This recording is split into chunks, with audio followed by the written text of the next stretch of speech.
Well, hello there, motherfuckers. So this Raw tonight, last night, whenever the fuck it was, it was okay. Not the worst show. I actually like some of the stuff. Some people's opinions on the show is kind of weird. Like, I had one person say to me on YouTube when I put up my Extreme Rules vid late last night.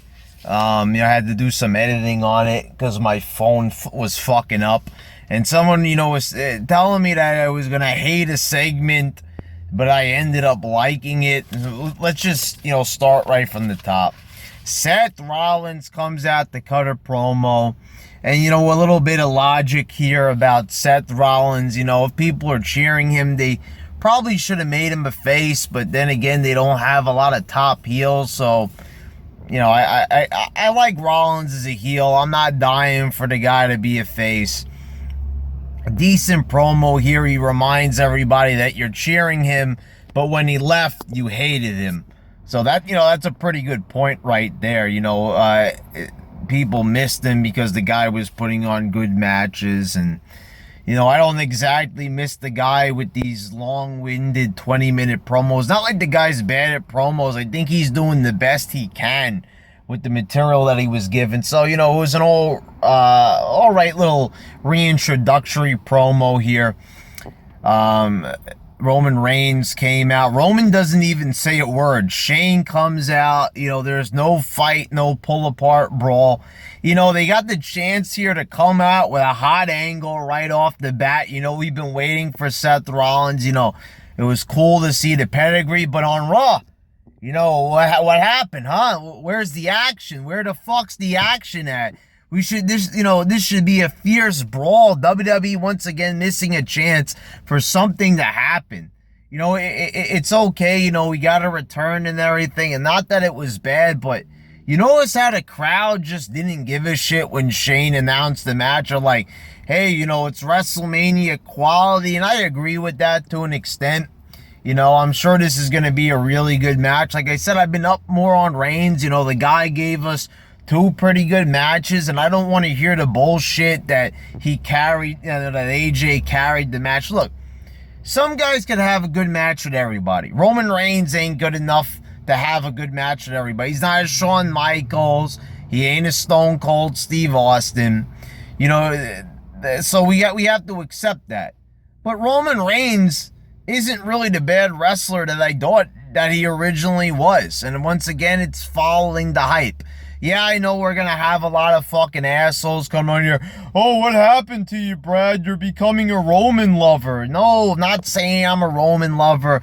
Not saying I'm a Roman Reigns fan. But all I'm saying is that I'm being fair in these reviews. If the guy puts on a good match, I ain't going to be like, Roman sucks, I hate him, and sound like some fucking smart mark fucking, guy who would, it would sound like I don't know what I'm fucking talking about, which I get accused of anyway. I'm an idiot, I'm a moron. I'm sure people are gonna say this, oh, you're a hypocrite. People are gonna post joke vids, with me, with Roman Reigns, me having sex with Roman Reigns. Yeah, come here, Roman, you sexy Samoan. I might have talked about Samoan ass rape, maybe a couple of months ago, but the thing is, the guy has, they found the right way to book him.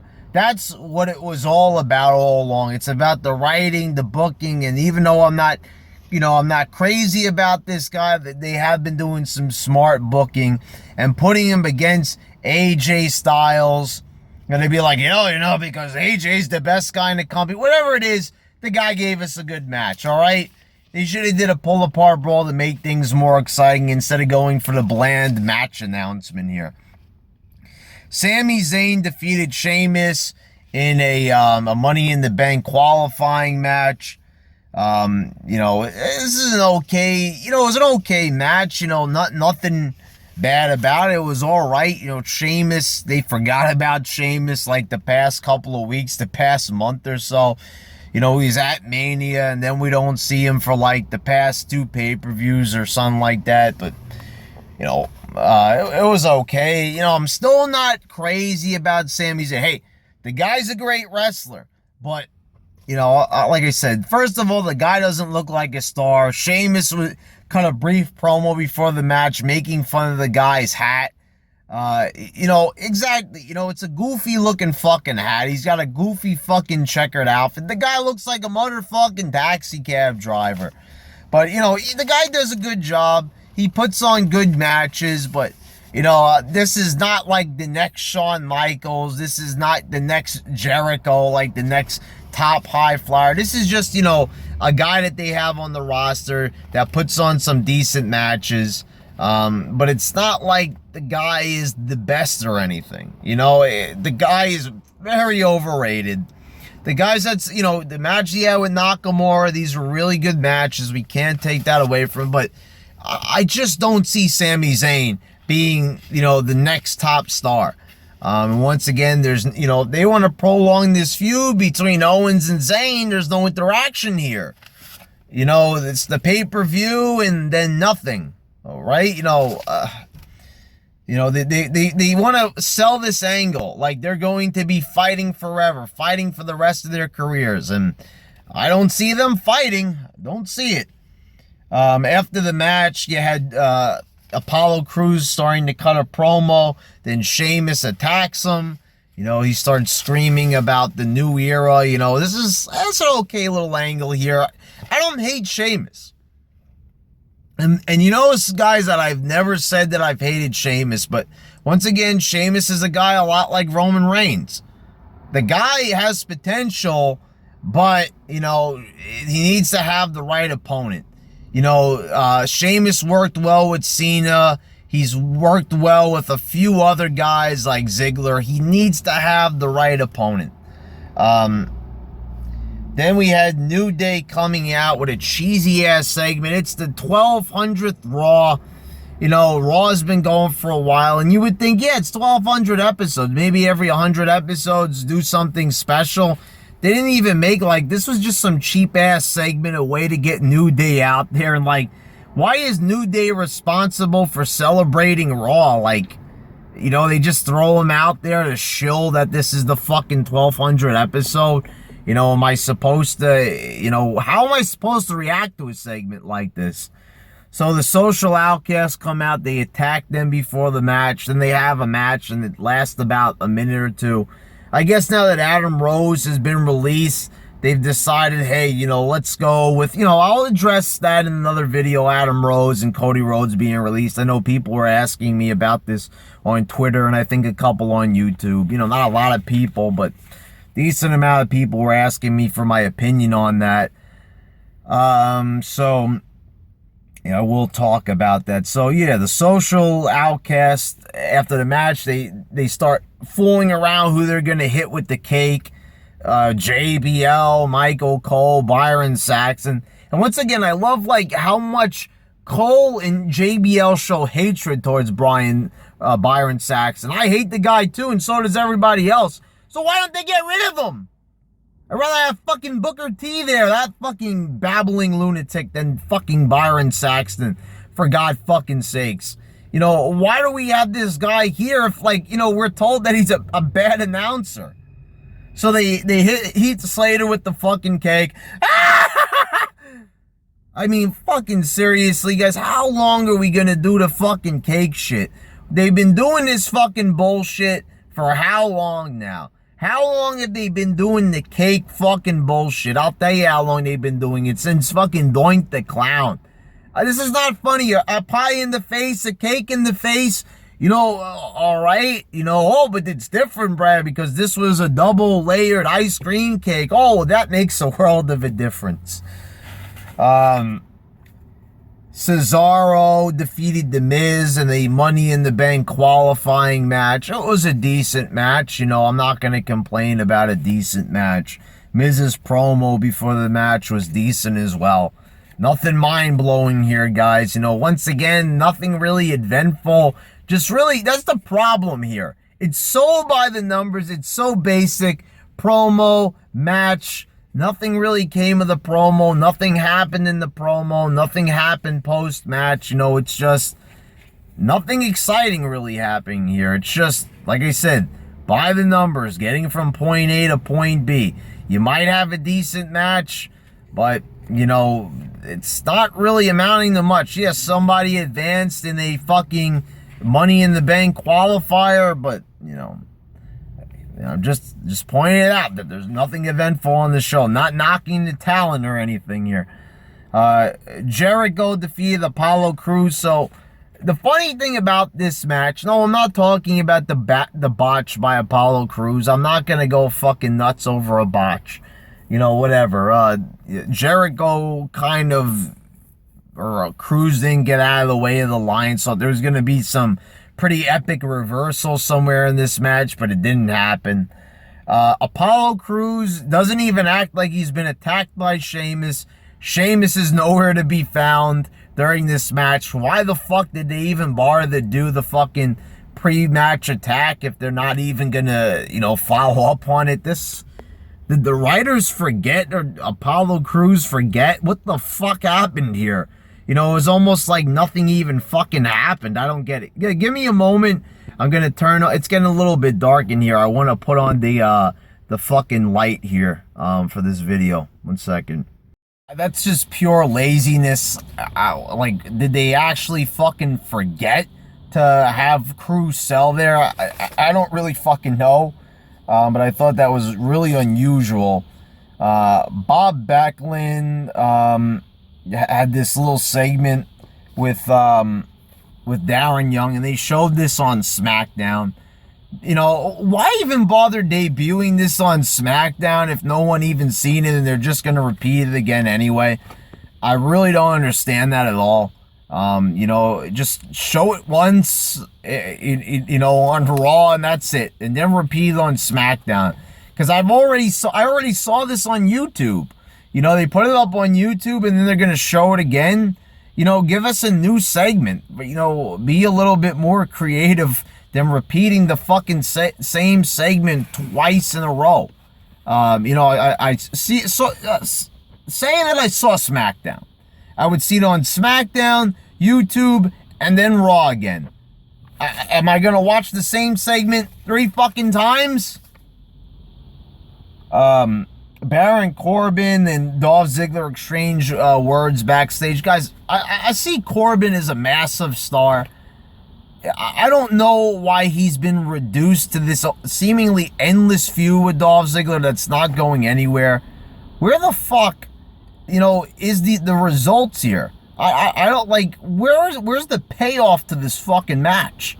Is it like this feud? Is anything going to happen other than a series of fucking matches between these guys?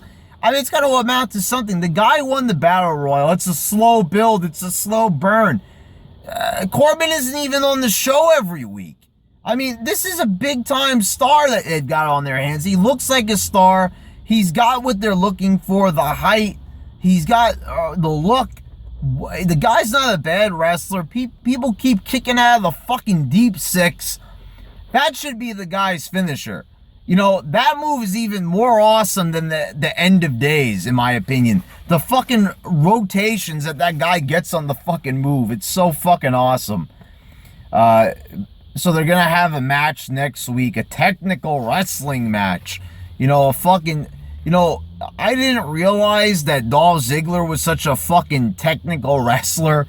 It is like super kicks and, you know, a famouser. You know, in a few other fucking moves, 10 super kicks per match. Is that no, guys, I love Ziggler, but I'm just saying, you know, I don't really think the guy is that much of a fucking technical wrestler. He can technical wrestle, but he's not fucking Kurt Angle, where he should be arguing about having technical wrestling matches and criticizing people for having technical wrestling matches when he's not really even that much of a technical wrestler. I know he was, you know, he was a collegiate wrestler, but he barely uses that style in WWE. Big Cass comes out and Enzo fucking Amore return. And I'll tell you guys, this is probably one of the most charismatic stars they've got on the roster. If they fuck up Enzo, there's no hope for anybody else to get over in this company, because Enzo, this is like a major star on the hands here. This guy is fucking amazing on the mic. He oozes charisma. Once again, he looks like a star. He is an amazing talker, and, you know, I guess the guy is writing his own material. He's got to be. And thank God they're letting him use it, because this guy, he cuts some awesome promos. And I like Cass, too. I also like the way how this guy talks. I like how both of them wrestle as a team or in singles. I am a part of these guys, you know, fan bandwagon. I like Enzo and Cass, and I'm sticking with these guys. You know, these are some of my favorites right now. These guys, you know, they do a great job on the fucking roster. And I hope they turn into big stars. So you got Bubba Ray versus Big Cass. You know, a short little match, and Big Cass just ran through Bubba Ray with the Empire Elbow. You know, good to get a win there for Big Cass, and I loved the promo before the match. This was the segment that everybody said I was going to hate, but I actually ended up liking a little bit. Yes, Charlotte overacts a little bit, but I like the segment. Charlotte has Ric Flair in the ring. She starts criticizing Ric Flair for not being there with her as a kid. She tells him to get out of the ring. Flair is in tears. You know, this was a pretty good segment. You know, it came out of nowhere. They didn't really build up to this that much. You know, he was banned from ringside. She wanted him there, you know, and then all of a sudden, like, she doesn't want him there. But anyway, I like the storyline, and I always criticize them for not doing anything, just remaining complacent, nothing big happening. And, you know, guys, I'm not going to criticize them for fucking making something eventful. You know, her kicking her legendary father to the curb, that's something happening on this show. And it was a decent promo. You know, I think she, like I said, she overacts quite a bit. But for the most part, like I said, it was pretty good. It was eventful. Something happened. It captured my interest.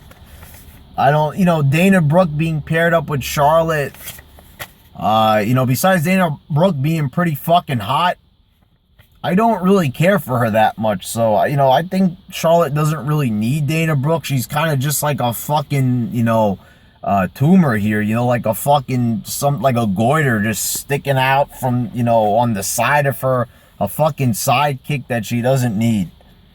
You know, why would she trade in Ric Flair for fucking Dana Brooke? That's like trading in, like, you know, a nice plate of fucking lasagna or some shit for a fucking hot dog. Dean Ambrose advances against Dolph Ziggler in the Money in the Bank qualifying matches. Fucking Dean Ambrose no-selling a super kick, coming back, hitting a clothesline. You know, that looks fucking retarded as fuck. And where is Baron Corbin to interfere in this match? Like, wasn't Corbin just pissed off that Dolph Ziggler basically said that Corbin couldn't wrestle? He couldn't wrestle a technical match. Now would be the time to fucking come out, build up for next week's match, and fucking, you know, just fucking, you know, kick Ziggler, do fucking something, hit him with a chair. Where's the build? AJ Styles comes out, you know, he says that he would have won the match, cuts a promo saying that if the club didn't, you know, the club and the Usos didn't come out, he would have won the match. The club comes out and complains that AJ has changed. You know, he's changed. AJ and Owens have a match, and this was a pretty good fucking match. And why did this match end with a fucking regular pop-up powerbomb when he already powerbombed him on the steel steps? After that, that should have been it. I would have been happy with a count-out victory. He didn't even have to roll him in the ring. They could have just protected AJ and you know, and had a count-out victory with a fucking powerbomb on the steel steps. I would have been happy with that.